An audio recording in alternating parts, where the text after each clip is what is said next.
नमस्कार, मैं रवि एक बार फिर से स्वागत करता हूं आपका अपने YouTube चैनल साइंस गुरु रवि में। गाइज, आप सभी को पता है 1 फरवरी से रेलवे वाले बच्चों के लिए हमने बायोलॉजी का एक स्पेशल बैच स्टार्ट किया था, जिसमें हम आपको बायोलॉजी के प्रीवियस ईयर के क्वेश्चन करवा रहे हैं चैप्टर वाइज। अब तक human disease, vitamins, digestive system और एंडोक्राइन सिस्टम इन 4 चैप्टरों के प्रीवियस ईयर के क्वेश्चन कंप्लीट करवा चुका। फिलहाल अभी हम जिस चैप्टर के प्रीवियस ईयर की क्वेश्चन कर रहे हैं उस चैप्टर का नाम है ब्लड सर्कुलेटरी सिस्टम अर्थात रुधिर परिसंचरण तंत्र। तो सबसे पहले आप चैप्टर का नाम लिख लीजिए, ब्लड सर्कुलेटरी सिस्टम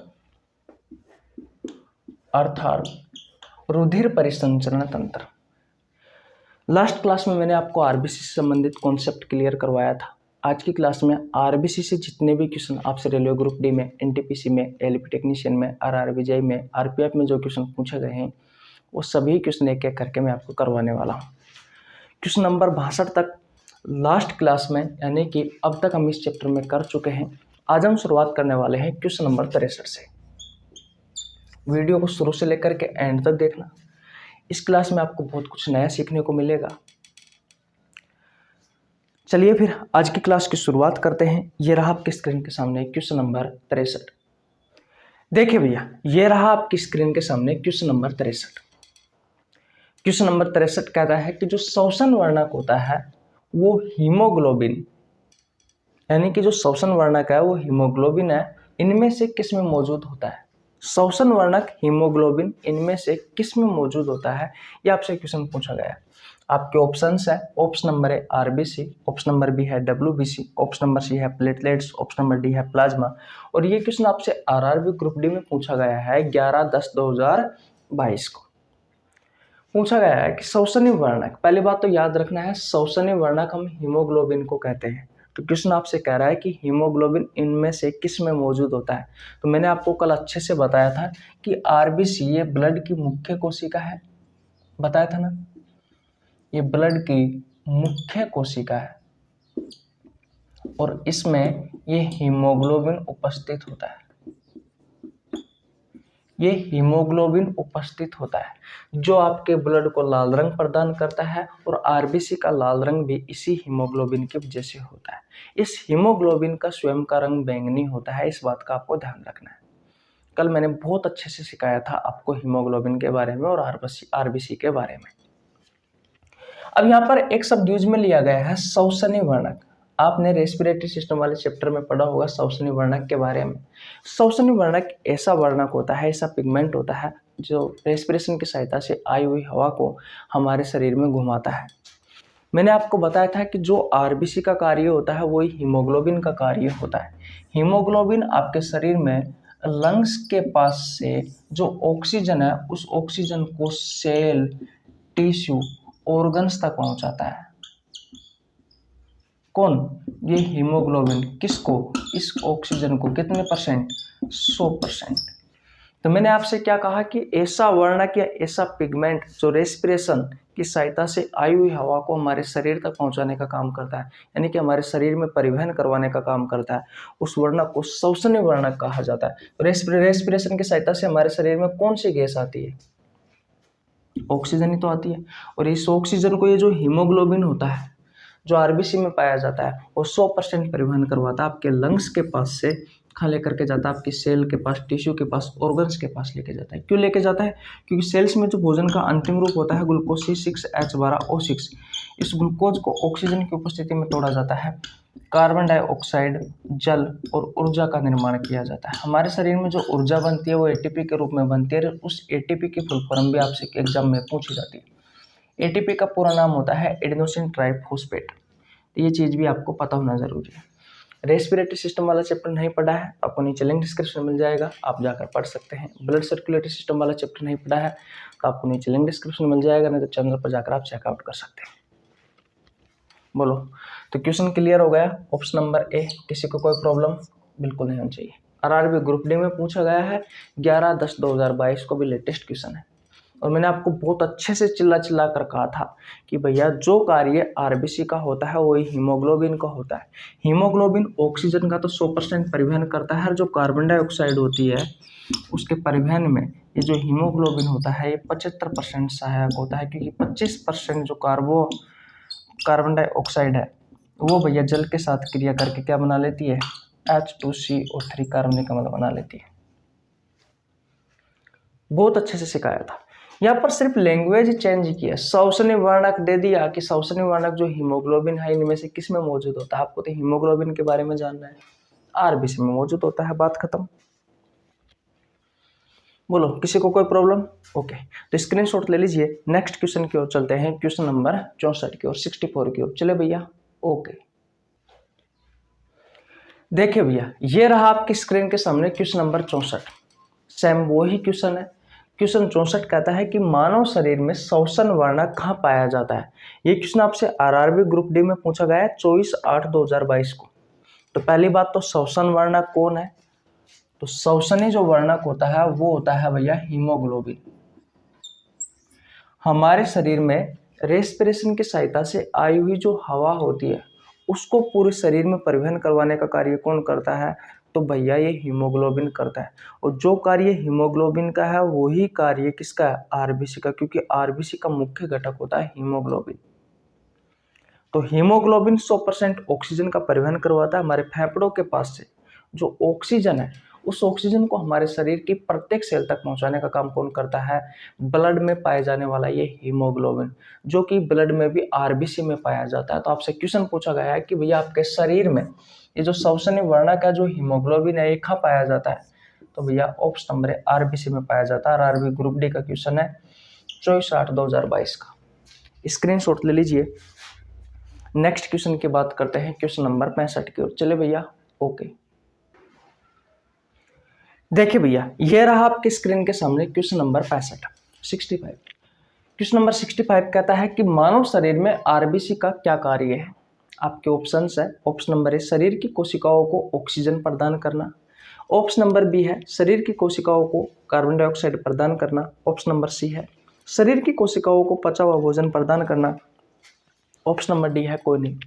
ये क्वेश्चन आपसे आरआरबी एनटीपीसी में पूछा गया है 2/3/2021 को। 2/3/2021 को पूछा गया क्वेश्चन है। बताइए इस क्वेश्चन का राइट आंसर क्या होगा। मैंने आपको बताया था कि आरबीसी का कार्य क्या है।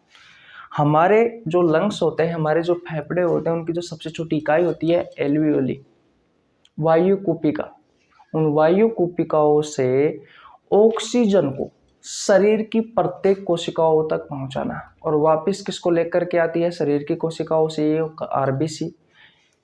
तो भैया कार्बन डाइऑक्साइड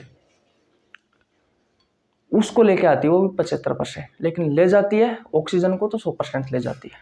तो भैया शरीर की कोशिकाओं को ऑक्सीजन प्रदान करना अच्छे से बता चुका है। एनटीपीसी में पूछा गया है 2/3/2021 को। बार बार बताने की क्या आवश्यकता है, अब तो हम रिवीजन कर रहे हैं, कॉन्सेप्ट में आपको कल सिखा चुका। स्क्रीनशॉट ले लीजिए। क्वेश्चन नंबर 66 की ओर चलते हैं। चले भैया, ओके। देखिए भैया, क्वेश्चन नंबर 66। क्वेश्चन नंबर 66 क्या कहता है कि रक्त में पाए जाने वाला, फिर स्पेस है, शरीर में ऑक्सीजन परिवहन के लिए जिम्मेदार होता है। कौन होता है भैया ऑक्सीजन परिवहन के लिए जिम्मेदार? कहने का मतलब यह है कि इसी आरबीसी के कार्य से अलग अलग लैंग्वेज में एग्जामिनर ने कितने सारे क्वेश्चन पूछ लिए। पहले श्वसनी वर्णक दिया था, उस पर आधारित क्वेश्चन पूछ लिया। अब आपसे ये डायरेक्ट पूछ रहा है कौन ऑक्सीजन के परिवहन के लिए जिम्मेदार होता है? तो आरबीसी। लेटेस्ट क्वेश्चन करवा रहा हूं, आरआरबी एलपी टेक्नीशियन में पूछा गया 21/8/2018 को। स्क्रीनशॉट ले लीजिए। नेक्स्ट क्वेश्चन की ओर चलते हैं, क्वेश्चन नंबर 67 की ओर। चले भैया, ओके। देखिए भैया, ये रहा आपकी स्क्रीन के सामने क्वेश्चन। सेम यही क्वेश्चन, पिछला जो क्वेश्चन था वो एलपी टेक्नीशियन में पूछा गया था, उससे पहले ग्रुप डी में पूछे गए क्वेश्चन थे, अभी आरआरबी जेईई में पूछे गए क्वेश्चन आ गए। उससे पहले मैंने एनटीपीसी के क्वेश्चन भी करवाए हैं।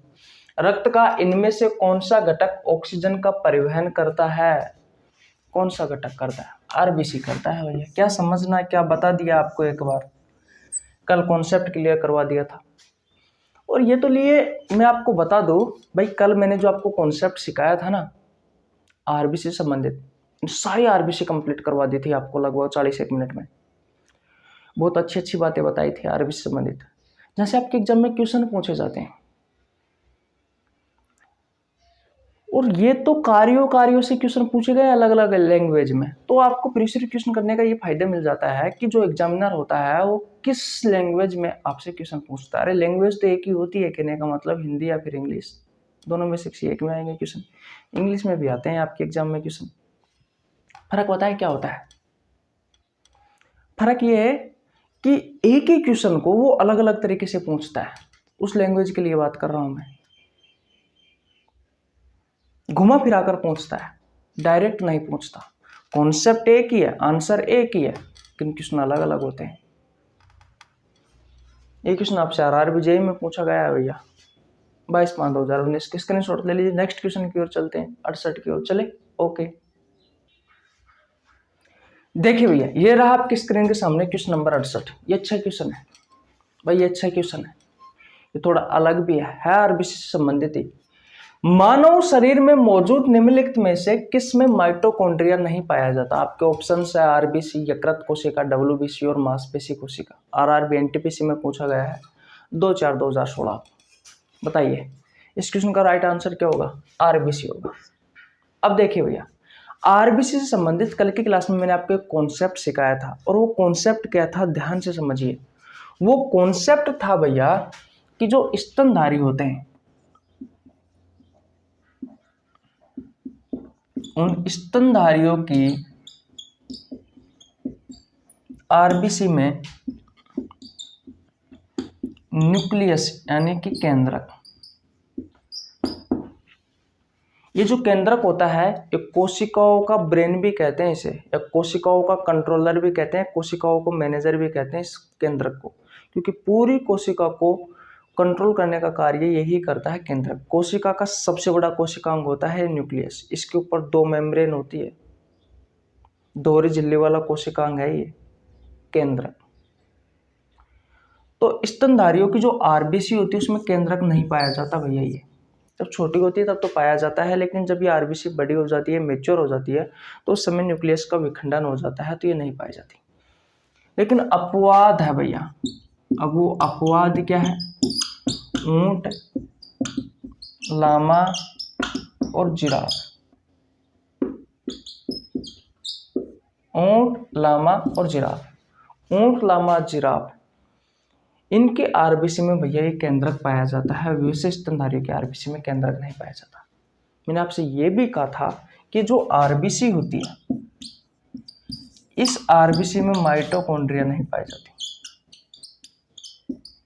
माइटोकॉन्ड्रिया सूत्रकणिका, यह भी एक सेल ऑर्गेनेल है। सूत्रकणिका ये भी एक सेल ऑर्गेनेल है, कोशिकांग है। इसे कोशिका का पावर हाउस भी कहा जाता है। क्यों कहा जाता है? कोशिका वाला चैप्टर नहीं पढ़ा है तो जाकर पढ़ लीजिए, मैंने आपको वहां पर बहुत अच्छे से पढ़ाया है इस माइटोकॉन्ड्रिया के बारे में। इतनी बात क्लियर है? किसी को कोई प्रॉब्लम बिल्कुल नहीं होनी चाहिए। तो क्वेश्चन भी तो यही पूछा गया है कि मानव शरीर में मौजूद निम्न में से किस में माइटोकॉन्ड्रिया नहीं पाया जाता। और मैंने जब आपको एक कॉन्सेप्ट सिखाया था तो मैंने आपको स्पष्ट रूप से कहा था कि स्तनधारियों की जो आरबीसी होती है उसमें न्यूक्लियस भी नहीं पाया जाता और माइटोकॉन्ड्रिया भी नहीं पाया जाता। मानव का जो शरीर है वो एक मैमल्स है, एक स्तनधारी है। गाय, भैंस, घोड़ा, बकरी, कुत्ता, ये सभी स्तनधारी होते हैं। मानव भी एक स्तनधारी है, और इसकी जो आरबीसी होती है उस आरबीसी में माइटोकॉन्ड्रिया नहीं पाई जाती है। मैंने आपको स्पष्ट रूप से लिखाया था भैया। तो ये क्वेश्चन पूछ लिया कि मानव शरीर में मौजूद निम्नलिखित में से किस में माइटोकॉन्ड्रिया नहीं पाई जाती, यानी कि किस कोशिकाओं में माइटोकॉन्ड्रिया नहीं पाई जाती, तो भैया आरबीसी में नहीं पाई जाती। इस बात का आपको ध्यान रखना है। सिखाया था ना? जरूर सिखाया था। आपको नहीं पता है तो कल की क्लास जाकर देख लीजिए। स्क्रीनशॉट ले लीजिए। क्वेश्चन नंबर 69 की ओर चलते हैं। चले जल्दी जल्दी बताइए। ओके चलते हैं भैया। देखिए भैया ये रहा आपकी स्क्रीन के सामने क्वेश्चन नंबर 69। क्वेश्चन नंबर 69 कहता है कि निम्न में से कौन सा विकल्प आरबीसी के लिए सही नहीं है। बताइए, मैंने आपको कल आरबीसी से संबंधित तथ्य बताए थे। कौन सा विकल्प सही नहीं है? क्या इसका कार्य ऑक्सीजन और कार्बन डाइऑक्साइड को परिवहन करना होता है? बिल्कुल होता है। क्या इसकी आकृति वर्तीय और उपबाहुतलाकार होती है? बिल्कुल होती है। क्या इसमें हीमोग्लोबिन मौजूद होता है? होता है। क्या इसकी लंबाई 5.7 माइक्रोमीटर होती है? नहीं होती, 7 माइक्रोमीटर के आसपास होती है लगभग में। ये ऑप्शन गलत होगा, ऑप्शन नंबर सी। तो राइट आंसर क्या हो गया? Option number C. RRB group D में पूछा गया है 9/10/2018 को। स्क्रीनशॉट ले लीजिए। अब आपके आरबीसी से संबंधित क्वेश्चन कंप्लीट हो गए। आज जल्दी जल्दी क्लास आपकी इस वजह से हो चुकी है क्योंकि कल मैंने आपको आरबीसी से संबंधित महत्वपूर्ण तथ्य थे वो बता दिए, इसलिए कॉन्सेप्ट करवाने की आवश्यकता नहीं पड़ी। एक बार में ही मैंने आपको कॉन्सेप्ट करवा दिया। अब इस चैप्टर में हमारे सिर्फ डब्ल्यूबीसी से संबंधित क्वेश्चन रह रहे हैं और इस चैप्टर से कुछ इंपॉर्टेंट क्वेश्चन और रह रहे हैं जो इस चैप्टर पर आधारित है, जहाँ से संबंधित आपको गलत कथन और सही कथन का चयन करना है। अच्छे क्वेश्चन है तो कल की क्लास में हम वो करेंगे, उसके बाद में डब्ल्यूबीसी से संबंधित कॉन्सेप्ट क्लियर करवाएंगे और फिर डब्ल्यूबीसी से संबंधित जो क्वेश्चन आपके एग्जाम में पूछे गए हैं वो क्वेश्चन हम आपको करवाने वाले हैं। तो 3 दिन बाद में क्लास कंप्लीट हो जाएगी। 69 क्वेश्चन हो गए, हो सकता है कि 15-20 क्वेश्चन और हो जाए तो लगभग 90 क्वेश्चन के आसपास हो जाएंगे और फिर ये चैप्टर आपका संपूर्ण समाप्त हो जाएगा। तो अगर किसी चैप्टर के अगर आप दूसरे के क्वेश्चन 90 क्वेश्चन अटेंड कर लेते हैं तो फिर मुझे नहीं लगता कि भैया आपके क्वेश्चन छूटेंगे आपके एग्जाम में। जुड़े रहिए हमारे साथ, बहुत कुछ नया सीखने को मिलता है हर रोज। तबीयत से थोड़ी डाउन है, देख रहा होगा लैंग्वेज में भी फर्क आ रहा है, लैंग्वेज में नहीं आवाज में। और कल घर से, कल नहीं परसों के दिन सिस्टर और जीजाजी आए हुए थे तो हॉस्पिटल चले गए थे, इसलिए परसों के दिन भी क्लास नहीं आ पाई थी। कल थोड़ा सा तबीयत डाउन थी, वैसे सही हूँ, ऐसी कोई बात नहीं है, पर थोड़ी वीकनेस से फील हो रही, पता नहीं कारण क्या है यार। सुबह से लगा हुआ हूँ 2-3 घंटे से वीडियो शूट करने में, बिल्कुल एनर्जी नहीं है शरीर में, ऐसे लग रहा है जैसे कि कोई बुखार उखार आएगा। खैर वीडियो आपके पास पहुँचानी थी, पहुँचा दी है। रेगुलर वीडियो आया करेगी। अब बहुत कुछ आपके लिए नया सेटअप तैयार कर रहे हैं, हो सकता है कि आपको और भी अच्छी क्वालिटी में वीडियो देखने को मिले। इससे पहले से कहीं बेहतर हुई है और आगे भी बेहतर होगी। अगर आपको बायोलॉजी हमारे साथ पढ़नी है अच्छे कंटेंट के साथ, बिल्कुल आसान भाषा में, तो जुड़े रहिए हमारे साथ। चैनल पर नया तो चैनल को सब्सक्राइब कर लेना। मिलते हैं नेक्स्ट वीडियो में, तब तक के लिए जय हिंद, जय भारत, राम राम।